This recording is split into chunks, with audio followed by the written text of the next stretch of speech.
안녕하세요. 부킹의 윤군입니다. 오늘 이야기할 책은 명견만리입니다. 유명한 책이죠. 뜻 그대로요. 만리 앞을 내다본다는 그런 내용이고 관찰력이나 판단력이 매우 정확하고 뛰어나다. 이런 뜻이라고 하겠습니다. 이게 KBS에서 방송했던 시사교양 프로그램인데요. 일반적인 강연들과는 다르게 좀 사회적이고 미래적인 그런 주제를 좀 집중적으로 다뤘어요.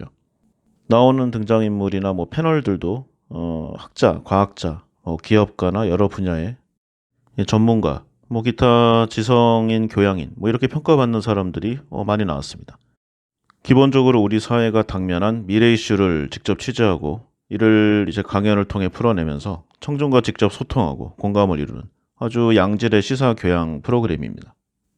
그래서 이제 단연간의 방송을 그 중에 핵심 엑기스들만 모아서 이제 5권으로 만들었는데요.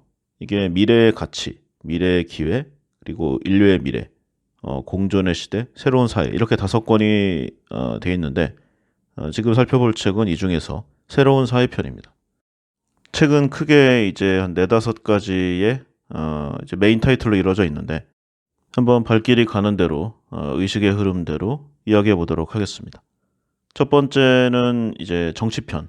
당신은 합의의 기술을 가졌는가? 이제 이런 내용이고요. 세계가 기하급수적으로 늘어나는 갈등 비용으로 힘들어하고 있다. 이런 서브타이틀입니다.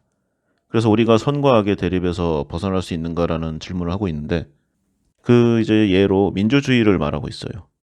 그 중에서도 투표인데 원래 효율성이란 측면에서 보면은 상당히 이 민주주의란 게 비효율적으로 와닿을 수 있습니다. 그런데 역사적으로 소수에게 부여된 이 권리를 이제 다수에게 가져오기 위해서 그야말로 엄청난 사람들의 목숨이 희생되었죠. 기간도 매우 오래 걸렸고. 그래서 이 책에서는 가히 투표의 끝판왕이라는 이제 그런 나라로 볼 수 있는 스위스의 사례를 말하고 있습니다. 스위스에서는 매년 국민 투표만 4차례, 그러니까 전 국민이 다 하는 게 기본 4번이에요. 그리고 좀 작은 사이즈의 지자체 투표까지 하면은 이제 20여 차례가 넘어가는 그런 주도 있습니다. 심지어 이제 2027년에 결정될 이 핵폐기장 부지 선정을 위해서는 2015년부터 이 12년 동안 매년 50회씩 토론회를 여는 것을 이제 기본으로 확정해 놓았습니다. 다수의 힘으로 미래를 바꾸기 위한 국가적 합의의 기술.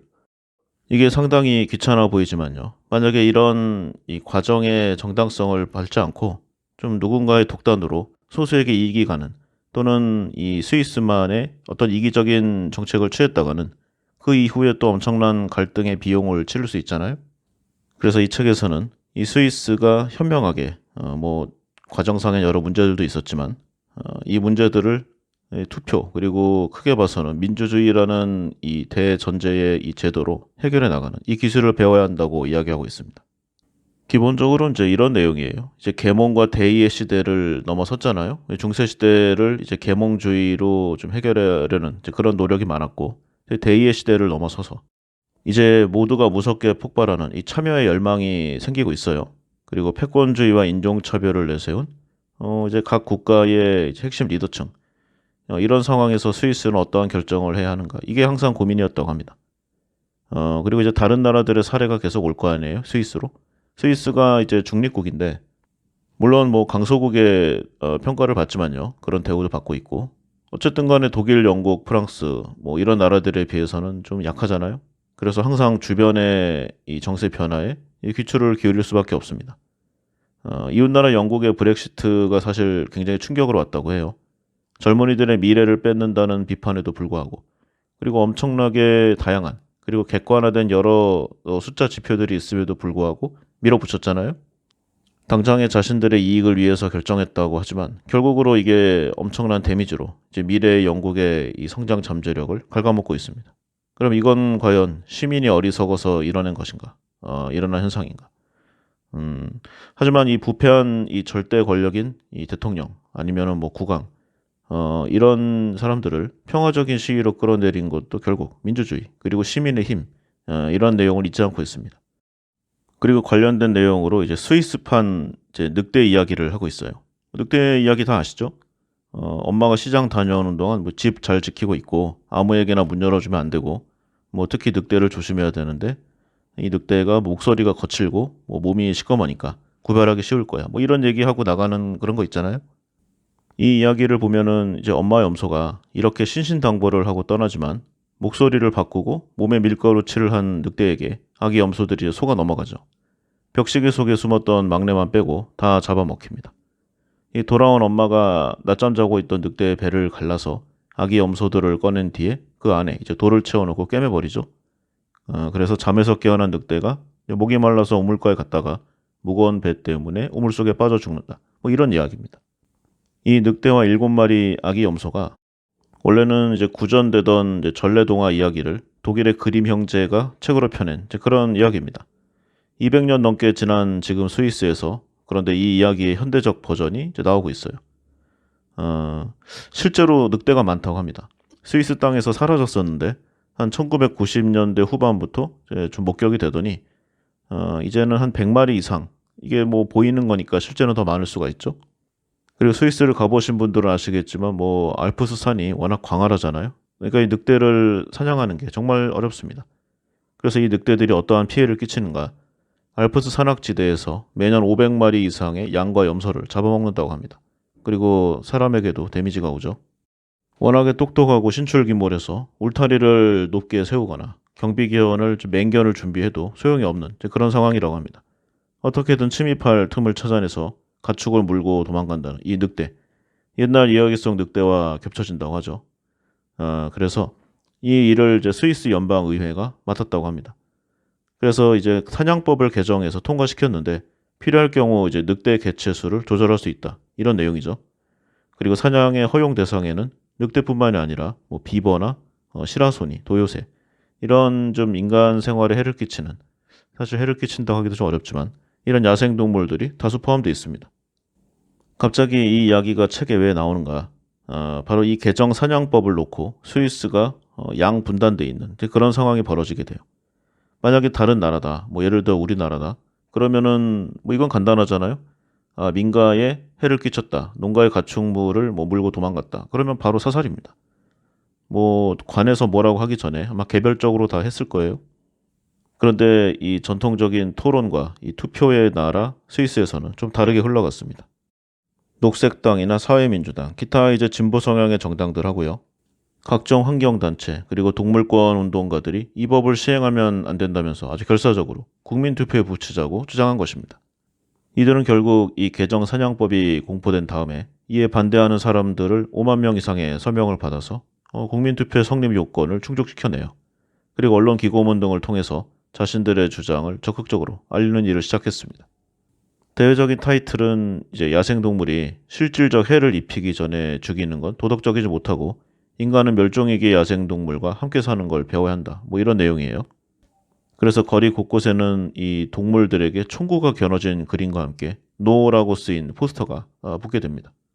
그런데 이 개정 사냥법에 찬성하는 측도 만만치 않아요. 사실 실제적으로 피해를 보고 있는 거는 이쪽이 많거든요. 기본적으로 우파 정당, 그 다음에 농부연합, 산악지역 거주민들 이런 사람들이 대놓고 여기에 반대하면서 들고 일어났습니다.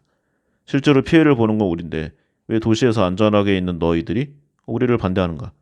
늑대 위협 때문에 우리는 신체적인 위협에 더해서 농업 그리고 관광업이 타격을 받고 있다. 그리고 우리가 늑대를 다 죽여 없애자는 게 아니라 겁을 줘서 멀리 도망가게 만들거나 개체수를 약간 조절하는 정도인데 인간과 늑대 공존을 위해서도 결과적으로 이것이 더 낫다. 뭐 이런 주장을 계속 펴던 것입니다. 이렇게 각각의 논리가 있는 양측이 팽팽히 대립하는 가운데 이제 평생 한 번도 늑대를 본 적이 없는 사람들도 늑대에 대해서 생각을 해보기 시작합니다. 언제 사라졌다가 왜 돌아오는지, 서식지는 어디인지, 왜 사람을 공격하는지, 그리고 생물의 다양성이란 건 무엇을 말하는지, 그리고 개체수를 조절한다는데 늑대를 향해 총을 쏘는 것이 과연 옳은지, 뭐 이런 문제들에 대해서 말이죠. 자신에게 주어진 이 표 하나에 늑대들의 목숨이 달려있다고 생각하면은 저 수도권이나 아니면 도심지에 사는 유권자들도 이 알프스 산악지대 농구 못지않게 진지하게 고민을 하는 시간을 가질 수밖에 없습니다. 이게 몇 년 전에 있었던 일인데요. 전 국민이 늑대에 관심을 갖게 만들었던 이 사냥법. 결과적으로는 이 반대 52%로 부결됐습니다. 산악지대 농부들이 늑대를 쏘는 대신에 더 튼튼한 철책을 세워야 하는 그런 부담을 갖게 됐죠. 동물보호론자들이야 당연히 이 결과를 매우 환영했지만요. 어쩌면 앞으로도 계속 이러한 일이 반복되지 않을까. 스위스에서는 뭐 걱정을 하고 있다고 합니다. 그런데 이 책에서는 이제 어느 쪽이 옳고 그르다를 말하는 게 아니라 이 과정을 이제 이렇게 결론을 내리는 스위스 국민 투표의 힘이 부럽다. 뭐 이런 말을 하고 싶은 것 같아요. 정치의 생활화 아니면은 생활의 정치화라고도 할 수 있는 이런 시스템. 우리 일상의 문제를 이 직업 정치인이란 사람들에게 맡기지 않고 스스로 결정하는 직접 민주주의 제도화. 이 국민 개개인이 모두 다 입법자의 지위를 갖게 되는 이제 그런 결과를 낳게 됩니다. 그래서 이 결과에 대해 이 책은 상당히 높은 점수를 주고 있는데요. 물론 이게 나쁘다는 건 아니에요. 그러나 지극히 제 개인적인 의견이라는 걸 전제로 뭐 그렇게까지 부럽지만은 않은 뭐 사실 그런 느낌이 있습니다. 그러면 유럽 한가운데에 있는 이 작은 나라 스위스는 어쩌다가 이처럼 독특한 정치 시스템을 만들고 유지하게 되었는가? 왜 스위스 국민들은 알프스 절경이나 세계 최고 수준의 경제력보다도 이 정치 시스템을 더 자랑스러워할까? 혹시 우리가 모르는 알려지지 않은 단점은 없는가? 뭐 이런 생각을 할 수 있겠죠? 스위스를 보면은요, 기본적으로 연방 국가입니다. 그러니까 주 개념의 26개의 칸톤으로 이루어져 있는데 원래는 각각 독립된 나라였다고 해요. 그러다가 워낙 작게 좀 나눠져 있으니까 외세에 계속 침략을 받았겠죠? 그래서 함께 대항하기 위해서 좀 힘을 모았는데 처음에 이제 13세기경에 이 세 개의 메인 칸톤이 처음 연맹을 맺은 것을 시작으로 점점 그 규모를 키워나갔다고 합니다. 그렇게 수백 년이 지나서 결국 연방 헌법이 제정되고 이제 오늘날의 스위스가 만들어진 거죠. 그런데 다양한 정도가 너무 심해서요. 오늘날 이 스위스의 사람들은 한 배를 타고 있긴 하지만 각각의 뿌리는 모두 다르다. 이 생각을 아직도 하고 있다고 합니다.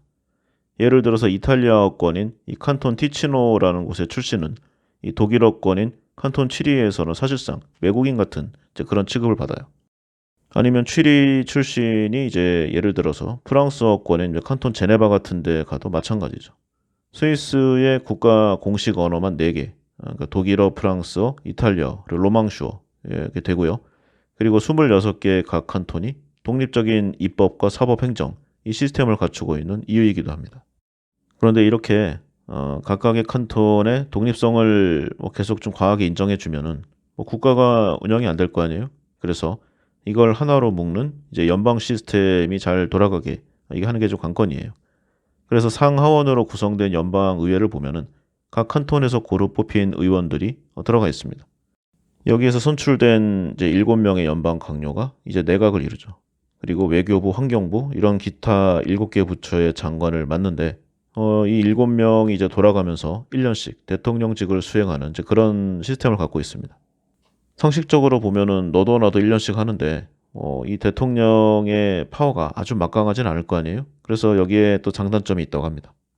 일단 스위스 대통령의 이름을 외우는 게 힘들어요. 뭐 툭하면 이름이 바뀌어져 있다고 해서 이 유럽에서도 아주 불만이 많다고 하는데 정치에 그토록 관심이 많은 이 스위스 국민들이요.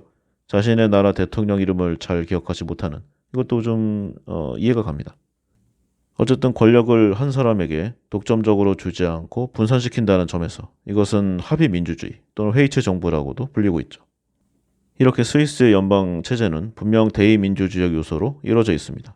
하지만 독립성을 중시하는 이 스위스 사람들이 스스로 결정할 권리를 포기할 리가 없어요.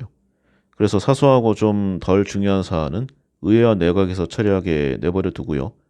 중대하고 결정적인 사안은 국민 스스로 결정을 내리는 그런 시스템을 만들었습니다. 그래서 다른 나라는 그냥 국민 투표라고 하나로 합쳐서 부르지만요. 사실상은 두 가지로 나뉘어져 있는데 바로 국민 제안과 국민 투표예요. 대리인을 두되 중요한 건 스스로 결정하는 절반의 직접 민주주의의 스위스는 이렇게 탄생한 것입니다. 구체적으로 보면은요. 국민 제안은 말 그대로 이제 국민이 직접 법안을 내놓는 거죠. 그런데 일반 법률이 아니라 헌법 개정안 같은 것만 여기에 해당됩니다. 그래서 헌법 개정을 원하는 유권자들이 이제 한 20인 이내에 위원회를 꾸린 다음에 개정안을 만들어서 제출해요. 그리고 10만 명의 동의 서명을 얻으면 이제 국민투표에 붙여지는 거죠. 국민의 다수 그리고 칸톤 다수라는 이 이중적 다수의 지지를 얻게 되면 이제 이 법안이 통과되는 그런 시스템입니다. 예를 들어서 지난 2014년에 소아 성애자가 아동 관련 직종에서 근무하는 것을 원천 금지하는 이 헌법 개정안, 국민 64% 그리고 칸톤 전체의 동의를 얻어서 통과되게 됩니다. 그리고 국민 투표는 이미 결정된 법안에 대한 찬반을 묻는 형식인데요. 이게 다시 또 두 가지로 나뉘어집니다. 의무적 국민 투표와 선택적 국민 투표가 있는데요. 의무적 국민 투표라고 하면 뭐 일반적인 내용이죠. 정부가 헌법 개정이나 국제기구 가입 이런 중요한 결정을 내릴 때 반드시 국민 투표를 거쳐야 하기 때문에 붙은 이름입니다. 마찬가지로 이중적 다수의 지지를 받아야 통과되죠. 그리고 선택적 국민 투표란 이 의회에서 통과된 법률에 대해서 국민이 이제 반대 의견을 내고 투표에 붙여서 전체 국민의 의견을 묻는 그런 형식입니다. 그리고 이게 이제 국가 전체적인 내용이고요. 이제 각 연방 차원의 투표도 있어요. 칸톤 단위 그리고 그보다 더 작은 이제 우리나라의 시 개념인 이제 개마인데 이 단위에서 각각 시행되는 것들도 있습니다. 그래서 정신 차려보면 항상 투표를 하고 있는 자신을 발견한다고 하는 그런 농담들이 있다고 합니다. 분류를 보면은요. 아까 그 야생동물 법안 같은 경우에는 이제 선택적 국민 투표 안건이라고 할 수 있겠죠. 그러면 이제 국민 제한, 그러니까 사이즈가 큰 거를 예를 들어 보면은요. 신형 전투기 구입 법안이 이제 그 내용이라고 합니다. 2030년까지 이제 60억 스위스 프랑, 한국 돈으로는 한 8, 9조 정도 되는데요. 이 정도 비용을 들여서 최신의 전투기를 40, 50대 구입하는 그런 내용입니다. 이 내용에 대해서 이제 의회가 이 법안을 통과시키자 전투기 구입에 반대하는 사람들이 서명을 모아 제출해서 국민에게 최종 결론을 묻게 되는 이제 그런 이제 투표였어요. 반대자들의 의견은 이런 겁니다. 전투기의 유지비까지 고려하면은 정부가 말하는 이 8, 9조가 아니라 그 4배, 5배 예산이 들어갈 것이라고 지적하고 있고요. 그러면서 오히려 그 돈을 이제 기후위기나 아니면 교육이나 연금, 어느 나라나 지금 연금이 골머리죠. 이런 분야에 쓰는 게 더 낫다고 보는 거죠. 쉽게 말해서 국방이냐 사회복지냐 이렇게 볼 수 있는 것입니다. 그리고 반대로 이 전투기 구입을 지지하는 쪽에서는 중립국인 스위스가 존재하는 이유는 이제 금융 파워에 더해서 군사력인데 지금 공군력이 떨어지고 있다 이거죠. 현재 공군 주력기로는 군사적 억지력을 확보할 수 없다. 이런 내용입니다. 그런데 이게 한두 번이 아니었어요. 2014년 같은 경우에는 이제 스웨덴의 사부사의 제품이죠. 이제 그리펜 전투기. 이게 가성비가 아주 좋은 전투기입니다. 같은 EU 권역 안에 있고 여러 가지 기술 제휴라든가 조건이 좋았는데 부결됐어요. 그리고 여기에 더 나아가서요. 1990년대 경에는 아예 스위스 군대를 없애자는 국민 제안이 투표에 붙여졌는데 놀랍게도 이제 부결되긴 했지만 찬성률이 근 40%에 육박하는 이 충격적 결과가 나오기도 했습니다. 그래서 이게 결국 국방 개혁을 촉진시키는 이런 결과로 이어지기도 했죠. 한번 구글링 해보시면은요. 스위스의 이제 투표 법안 사례 이렇게 쳐보면 굉장히 우리 입장에서는 황당한 내용들이 전체 국민 투표에 붙여진 것들을 확인할 수 있습니다. 다른 나라는 보통 좀 파격적인 법안을 밀어붙여서 사회 전반의 고정관념을 바꾸는 그런 예가 있지만 스위스에서는 이 국민들의 고정관념이 법을 이제 과거에 붙들어서 메워놓는 그런 일도 간혹 생깁니다. 대중의 손에 모든 걸 맡기는 직접 민주주의의 어두운 일면이라고 할 수 있죠. 다수가 항상 옳은 건 아니지 않습니까? 그리고 이렇게 민주주의의 최선두에 있는 최고 국가 같은 이 스위스에서요. 1971년에 이르러서야 여성에게 처음 참정권이 주어졌다는 이런 놀라운 사실도 있습니다. 또 어두운 역사가 있어요. 1958년에 연방의회가 여성에게 참정권을 부여하는 이 헌법 개정안을 발의해서 국민투표에 붙였는데 1959년에는 이제 여성 참정권에 대한 내용이니까 남성들만 투표를 했을 거 아니에요? 압도적인 차이로 반대, 부결되었습니다. 직접 민주주의는 이상적인 단어지만요. 그에 속한 구성원이 민주적이지 않으면 그저 허울뿐인 제도가 될 수 있다는 한 가지 좋은 예로 볼 수 있겠습니다. 그리고 사례를 하나만 더 보면은요. 이제 이민 제한법이란 게 있습니다. 이게 스위스판 브렉시트라고 할 수 있는데 결과적으로는 반대 62%로 부결됐어요. 그러니까 이민 제한을 하지 마라. 이런 거죠. 스위스가 영국의 전철을 밟게 될 우려는 일단 사라졌습니다. 그런데 이게 또 주마다 틀려요. 칸톤마다요. 예를 들어서 이탈리아와 국경을 접한 티치노 지방 같은 경우에는 이민 제한법에 찬성하는 의견이 많았습니다. 찬성 53%라고 하네요. 외국인에게 일자리를 빼앗길 거라는 우려가 사라지지 않는 한 반이민 정서가 언제든 다시 부활할 수 있다는 점을 시사하는 그런 내용입니다.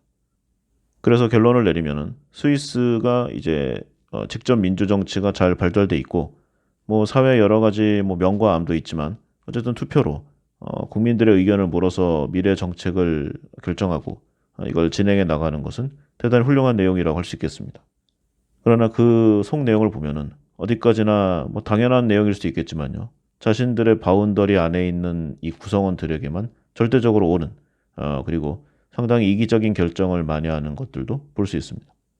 따라서 직접 민주주의든 간접 민주주의든 결국은 그것을 운영하는 사람들의 지혜와 양식에 달려 있다. 이렇게 말할 수 있을 것입니다.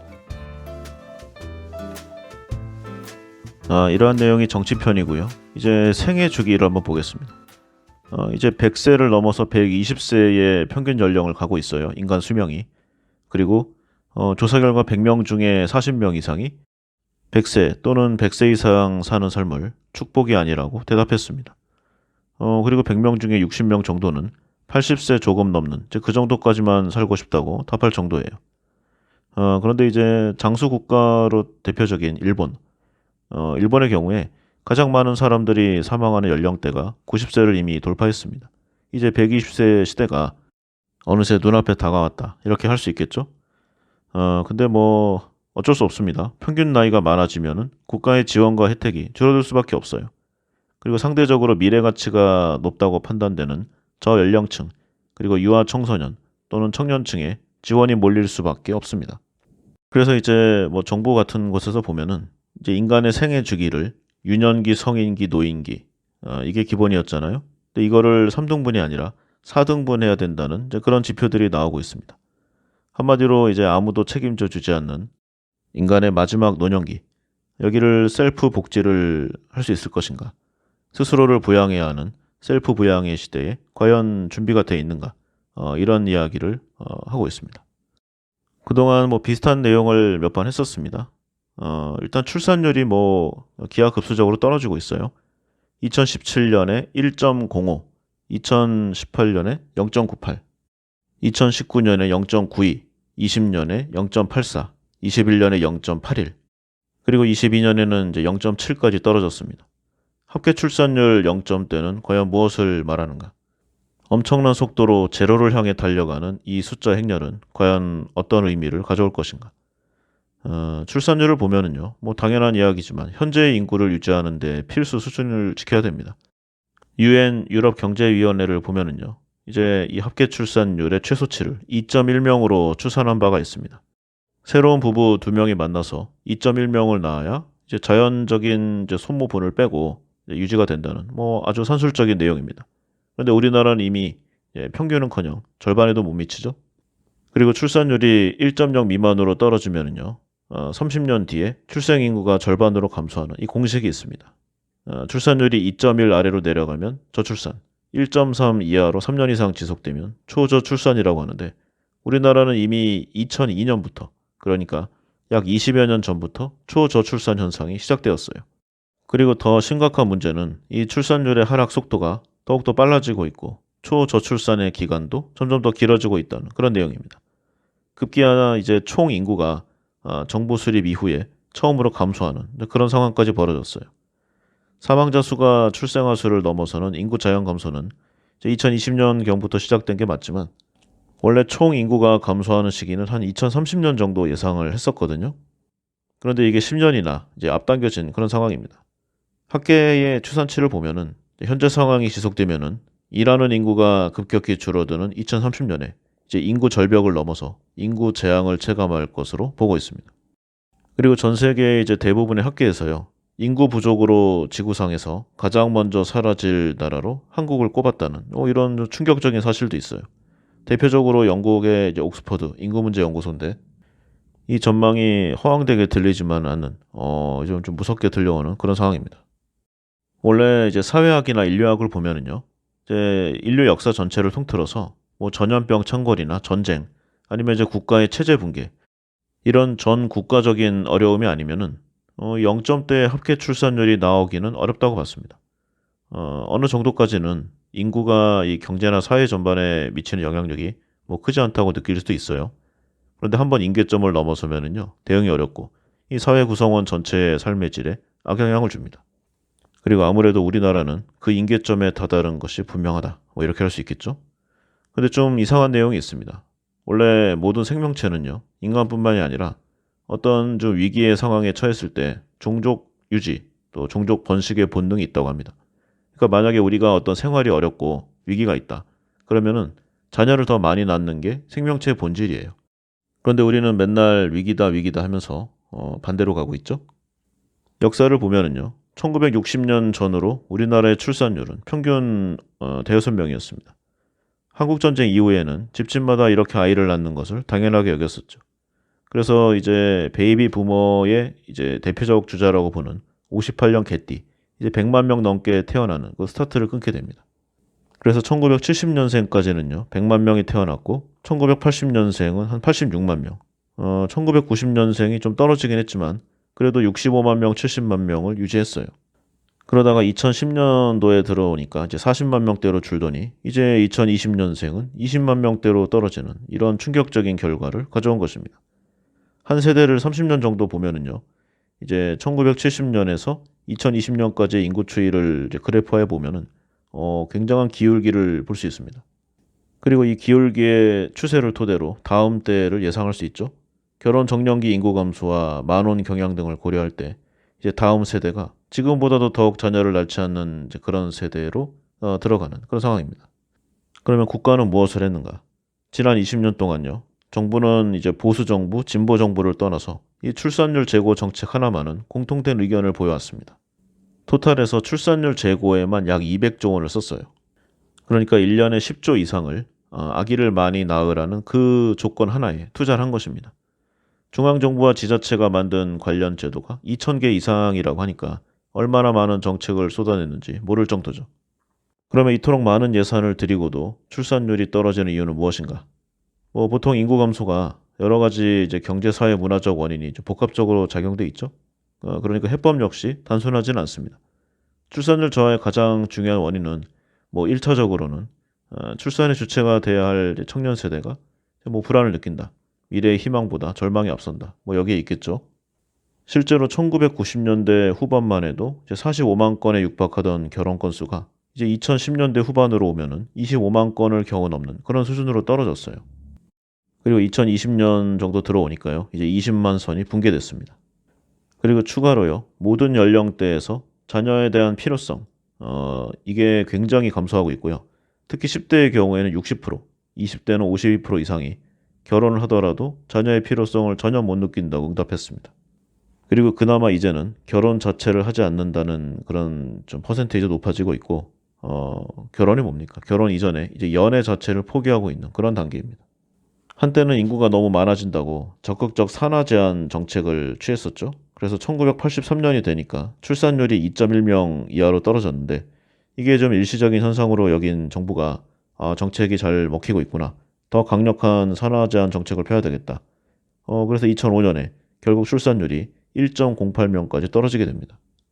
지금에서 보면은 이제 예전 이제 보수 정권이 굉장히 실패한 사례라고 할 수 있는데요. 그러나 근거가 전혀 없는 것은 아닙니다.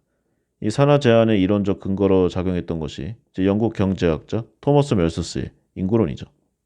뭐 기본 내용은 이거죠. 인구는 기하급수적으로 증가하지만 식량은 산술급수적으로 증가한다. 그래서 필요치가 이렇게 증가하니까 세상 살기 어렵다. 뭐 줄여라. 뭐 이런 내용인데요. 경제학자들은 물론이고 정책 당국자들도 이 다가올 인구 변화에 신경 쓰지 않고 이런 내용을 좀 공식으로 따랐습니다.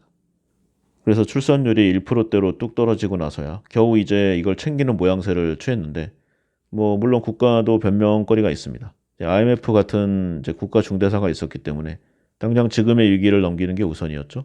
그러니까 여기까지 비용과 사회적 관심을 둘 여력이 없었습니다. 그러나 어쨌든 뒷북 정책이면은 분명했어요. 가끔은 이 좁은 국토에 인구가 너무 많은 거 아니냐 뭐 이렇게 말하는 사람들도 있지만요. 저출산 문제는 국가의 이제 사회 경제적으로 큰 악영향을 미칩니다. 기본적으로 노동 공급이 감소하죠. 그러면 자연히 수요가 따라 줄고요. 잠재 성장률을 끌어내립니다. 그리고 현재 대한민국의 정책과 제도가 대부분 인구 성장기에 구축된 그런 시스템들이잖아요. 그래서 사회 경제의 이런 전반에 심대한 문제를 일으키게 됩니다. 그리고 자연스럽게 이 저출산이 인구 고령화와 연결돼요. 우리나라가 이미 고령화 사회를 넘어서 고령 사회에 진입했잖아요. 조만간 인구 1,000만 명이 노인 인구로 편입되는 초고령 사회로 접어들게 됩니다. 일단 더 악화되지 않고 지금의 인구 추계만 보더라도요. 이제 2040년이 되면은 생산 가능 인구 100명이 이제 노인 인구 60명을 부양해야 되고요.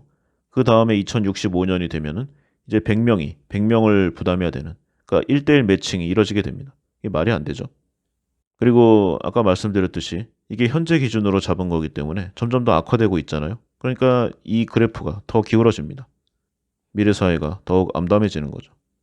최근 자료를 보면은 이제 미국의 골드만삭스가 2050년경 세계 강대국의 이제 리스트를 뽑았는데 맨 위에 이제 중국과 인도가 차지하고 있고요. 그 3위가 미국이에요. 물론 이제 전투력이란 게 있으니까 국방력이 우선이 되면은 꼭 그렇지만도 않지만 이 상위 10위 랭킹에 인구 대국이 그 인구 순서대로 들어가 있는 것은 여러 가지를 시사하고 있습니다.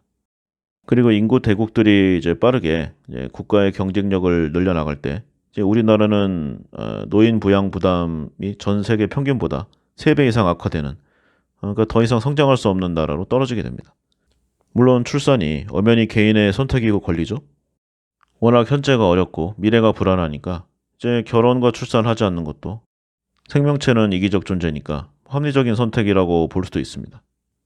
조금 지난 내용이긴 한데 어떤 프로그램에서 이제 신혼 부부가 아이를 낳지 않는 딩크 부부로 살겠다고 결정을 하니까 주변에 있는 나이든 패널들이 막 뭐라고 하는 그런 장면을 본 적이 있어요.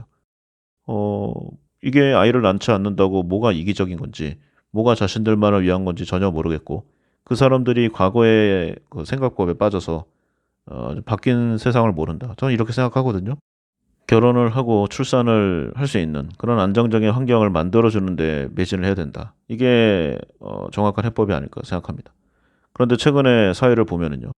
어떻게 하면 젊은 이 세대가 결혼을 하지 않고 아이를 낳지 않을 수 있을까? 이런 쪽으로만 연구하는 듯한 좀 착각을 느낄 정도예요. 관심 있으신 분들은 이제 구글링에 청년 정책 그리고 이제 결혼 정책을 한번 서칭해 보시기 바랍니다. 새로운 어떤 지원책이 나오기는커녕요. 그나마 이제 그동안 부여되던 혜택들이 전부 축소되거나 아니면 없어지는 그런 상황입니다. 그리고 그 혜택들은 법인세 감면에 가고 있죠. 아니면은 부동산세 감소. 이제 그나마 사회를 지탱하고 있던 베이비 부머들이 노동시장에서 빠져나가는 시점이 얼마 남지 않았습니다. 이게 아무리 늦춰봐야 2030년인데요. 무슨 말이냐면은 이제 이 시기가 지나가면은요.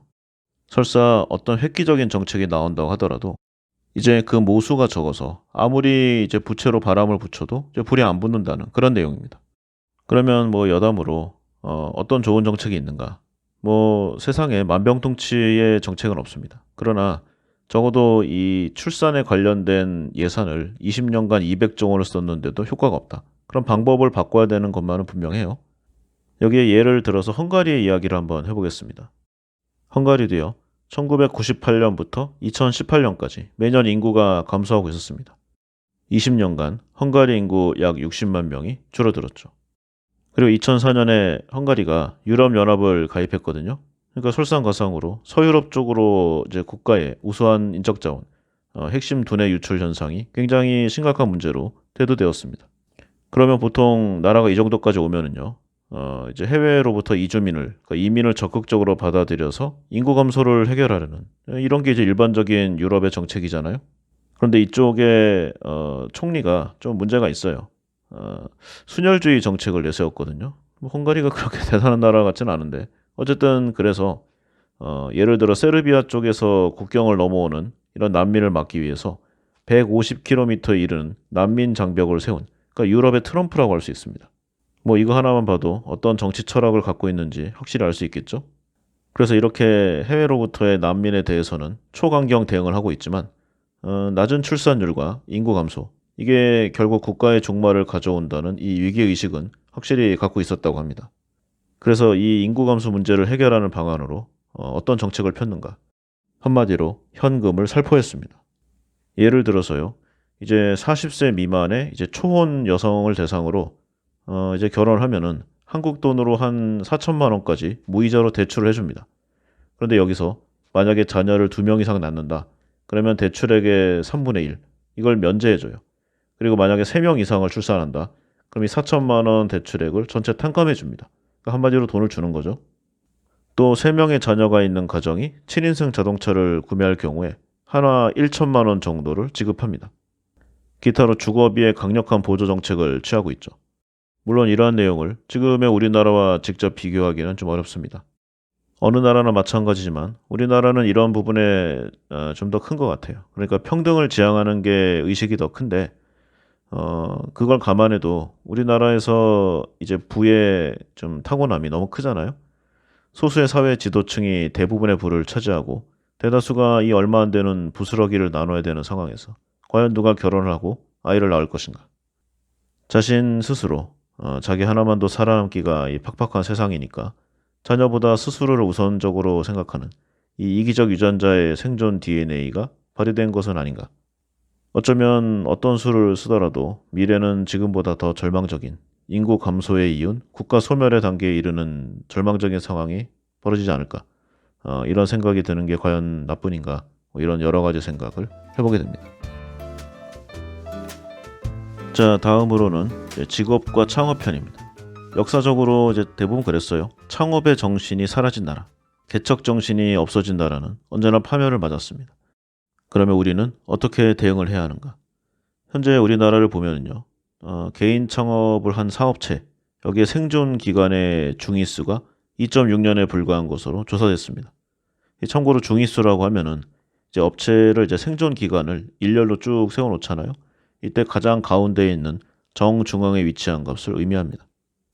구체적으로 보면은요, 35세 미만의 청년층이 창업한 이 사업체의 생존 기간이 2.3년, 이 전체 연령대에서 가장 짧아서 폐업 위험이 높은 것으로 나타났습니다. 예전엔 그랬죠. 자영업 또는 어떤 벤처 창업, 인생에서 뭔가를 이뤄낸 사람들의 상징이었습니다.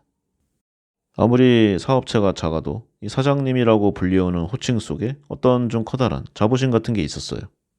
하지만 지금 이제 골목 사장님으로 불리는 자영업자들은 어떠한가? 관련해서 2022년 이 통계청, 이 전월 통계연구의 이 수치에 따르면은요. 지난 2010년에서 2018년 사이 창업한 개인 창업체의 중위수 생존 시간이 2.6년.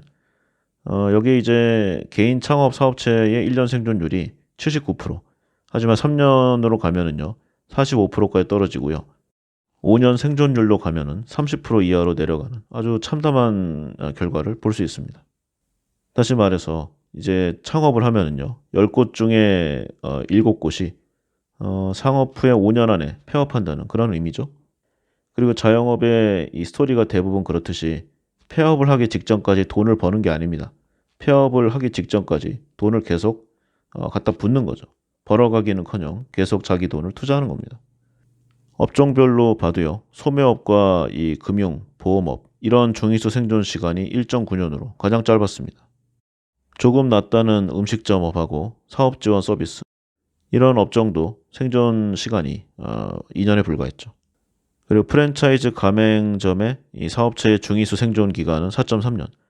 이 가맹점이 아닐 때보다 약 2년 정도가 더 길었습니다. 아무래도 프랜차이즈 본사의 경영 노하우가 뭐라도 오고 그리고 네트워크도 좀 있고 그다음에 어느 정도 좀 경쟁업체를 방지하는 그런 좀 파워도 있잖아요. 물론 일부 악덕 프랜차이즈의 경우에는 이제 본사가 고객이 아닌 이 가맹점주들을 상대로 장사를 하는 경우도 있으니까 주의를 유해야 하는 부분도 있습니다. 통계치의 오류도 상정해야 하겠죠. 자, 통계치의 분류는 엄청나게 많지만요. 결과는 이겁니다. 실제로 창업이 성공보다 실패로 끝나는 경우가 훨씬 많다는 이제 그런 내용이죠. 좀 더 넓혀서요. OECD 자료를 보면은 우리나라 전체 이 창업 기업의 3년 생존율을 한 30%에서 40% 정도 보고 있습니다. 근데 굉장히 후하게 본 게 아닌가 하는 생각도 있어요. 그러면은 이제 전 세계적으로 가장 잘 나간다는 실리콘밸리. 우리보다 월등히 나을 것 같은데 모바일 분야 스타트업 기업 역시 이게 가장 좋은 분야잖아요. 돈도 가장 좀 창업비가 적게 들고. 근데 여기서도 결과적으로 성공률이 1%에 지나지 않는다고 합니다.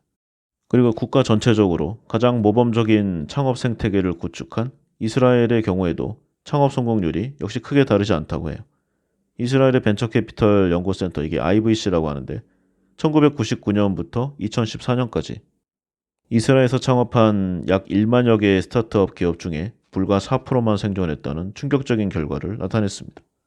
전 세계에서 가장 지원이 화끈하고 뭔가 가장 화려해 보이는 벤처의 왕국 이스라엘.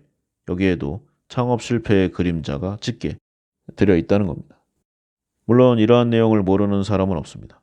정확한 통계치는 모르더라도 대부분의 사람들이 창업이나 이 자영업의 성공 확률이 낮다는 것 정도는 다 알고 있죠. 그럼 여기서 말하고자 하는 내용은 무엇인가? 바로 리스크를 해자자는 겁니다.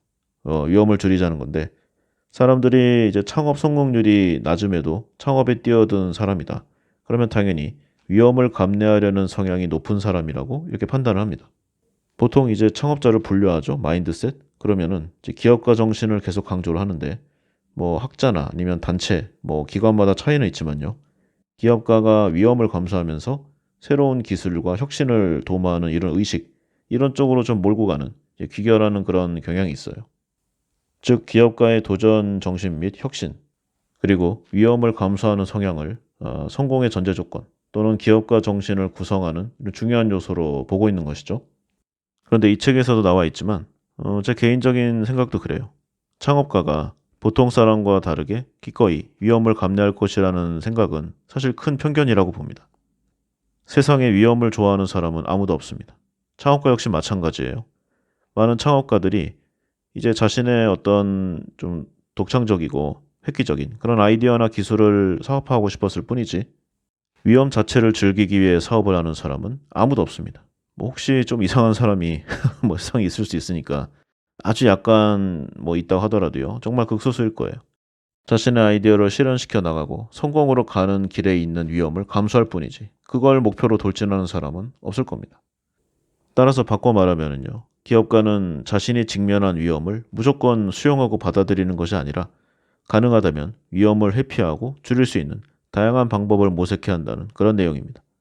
특히 사업 초기를 보면은 당연히 돈이 부족하고요. 예상치 못한 여러 추가적인 문제에 직면하게 됩니다. 아무리 우수한 기술이나 핵심 역량을 보유한 기업이라 하더라도 어떤 예기치 못한 문제들이 계속 오죠. 해결하지 못해서 좌초되는 경우가 비일비재합니다.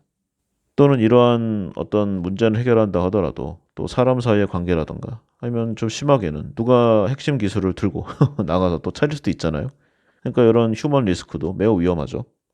따라서 창업을 준비하는 단계에서 반드시 병행해야 할 내용 중에 하나가 바로 위험 관리 전략입니다.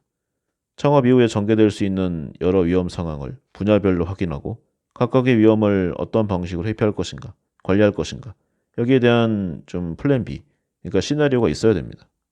뭐 위험엔 종류도 다양하죠. 돈으로 대표되는 재무적 위험, 기술적 위험, 그리고 뭐 마케팅이나 영업, 기타 이 판매 과정에서 유발되는 위험, 뭐 세부 내용이 다 다르듯이 이를 해결하는 방법 또한 모두 다를 수밖에 없어요. 그리고 회사를 창업해서 성공하기도 굉장히 어렵지만 이 뼈를 깎는 노력으로 이 사업체를 어렵게 이 성공 궤대에 올렸다고 해서 여기서 끝나는 게 아닙니다. 이 기업의 수명 자체가 점점 더 짧아지고 있는 게 또 추가적인 리스크죠. 맥킨지 보고서에 따르면요. 이 미국 기업의 수명이 이 1950년도에는 50년 이상 갔는데 75년의 조사치에서는 30년, 그리고 90년대 후반에는 22년으로 줄었다가 2000년대 후반으로 오니까 15년으로 떨어집니다. 그리고 이제는 5년에서 6년 사이가 되었죠. 한마디로 이렇게 성공하기도 어렵지만 유지하는 것은 더욱 어렵다. 이게 핵심인데요. 그런데 최근에 뭐 언론 같은 쪽을 보면은요. 외국과 한국의 어떤 혁신적인 기업들과 이 기업을 세운 창업자들의 이 스토리, 마치 신화 같은 이 사업 초창기의 이야기들이 자주 나옵니다. 그러니까 환상을 심어주는 거죠. 뭐 예를 들어 이런 내용입니다. 어린 시절부터 컴퓨터에 빠져 있던 한 젊은이가 대학을 중퇴하고 친구 몇 명과 함께 집의 빈 차고에서 사무실을 차리고 회사를 만들었다. 그리고 그 회사가 엄청나게 혁신적인 어떤 뭐 대단한 제품 그리고 서비스 이런 걸 만들게 되면서 몇 년 안에 전 세계를 휩쓰는 글로벌 기업으로 성장하게 된다. 뭐 이런 내용이죠. 이런 사례를 대표하는 인물이 하버드를 중퇴하고 사업에 뛰어든 빌 게이츠, 이 마이크로소프트 창업자, 아니면 역시 하버드를 그만두고 사업을 시작한 이 마크 저커버그, 페이스북 창업자, 아니면 뭐 스티브 잡스, 애플, 뭐 이런 사람들이 있을 겁니다. 워낙 유명하죠. 이런 사람들의 이야기를 듣다 보면은요, 학교에서 공부하는 게 무의미해지고 지금이라도 당장 뛰어나가서 창업을 해야만 성공할 수 있을 것 같은 그런 느낌도 들어요. 내가 지금 여기서 시간 아깝게 뭘 하고 있는 것인가? 저 나이 든 교수의 오래된 캐캐 묵은 저런 이론을 내가 도대체 왜 배우고 있는 것인가? 또는 묵묵히 회사를 다니는 건, 이런 기계의 부속품 같은 이런 생활을 하는 건 마치 비전이 없는 인생의 소모, 뭐 이런 생각도 들어요. 그리고 약간의 고민 과정을 거쳐서 모든 걸 다 버리고 사업에 뛰어드는 열정을 불러일으키려고 자기 자신을 채찍질하죠. 이런 결단 없이 어떻게 성공을 바랄 것인가? 그런데 과연 그런 것인가? 우리가 잘 알고 있는 유명한 기업인들은 모두 가진 걸 다 버리고 사업에 뛰어드는 그런 정말 대단한 파이오니아들인가? 예전에 제가 방송하기도 했는데요. 이 오리지널스, 애덤 그랜트 이 와튼스쿨 교수가 쓴 책이죠. 여기에 사례들을 보면은 정확히 그 반대의 결과를 확인할 수가 있습니다. 성공한 창업가일수록 위험을 감수하기보다는 어떻게든 이 리스크를 줄이려고 노력했고요. 사업에 실패해도 돌아갈 곳을, 그러니까 안전장치를 만들어 두는데 최선을 다했습니다. 기본적으로는 원래 다니던 학교나 아니면 회사를 이제 계속 유지하면서, 그러니까 본업을 갖고 있는 상태에서 사업을 병행하는 전략을 사용한 것이죠. 예를 들면 무슨 결단의 화신 같은 이 빌 게이츠, 대학을 중퇴한 이 컴퓨터 천재형의 창업가를 대표하는 그런 사람이잖아요. 그런데 이 사람이 처음 소프트웨어 프로그램을 판 것은 대학교 2학년 때였습니다. 하지만 이때 바로 학교를 그만둔 게 아니죠. 학교를 그만둔 건 이 소프트웨어 판매를 시작하고 1년이 훨씬 지난 그 다음이었어요. 그것도 아예 학교를 중퇴한 게 아니라 학교 측에 공식적으로 허락을 받고 휴학을 한 것이었습니다. 빌 게이츠가 하버드 중퇴생으로 남게 된 건 그 이후로 사업이 워낙 잘 되면서 학교로 돌아갈 기회가 없었기 때문일 뿐이죠. 그리고 구글의 창업자인 레리 페이지와 세르게이 프린, 이 사람들도 원래 이제 90년대 중반에 이제 구글의 초기 버전을 개발했어요. 하지만 이제 2, 3년이 지난 이 다음에 되어서야 스탠퍼드 대학원을 휴학하고 사업에 뛰어들게 됩니다. 심지어 이 사람들은요, 이 97년에 구글의 초기 모델을 약 200만 달러에 팔려고 여러 회사들의 문을 두드리기도 했어요. 성공할지 실패할지도 모르는 이 검색 엔진 개발 때문에 당시에 좀 심혈을 기울였던 박사과정 연구를 소홀히 할 수 없는 뭐 그런 여러 가지 생각들이 있었던 거죠. 이게 너무 IT 쪽만 봤네요. 예를 들어 필 라이트, 이 사람은 나이키의 공동 창업자였는데요. 1960년대에 자기 자동차 트렁크에 운동화를 싣고 다니면서 팔았던 그런 사람입니다. 하지만 1969년까지 자신의 본업인 회계사 일을 그만두지 않았습니다.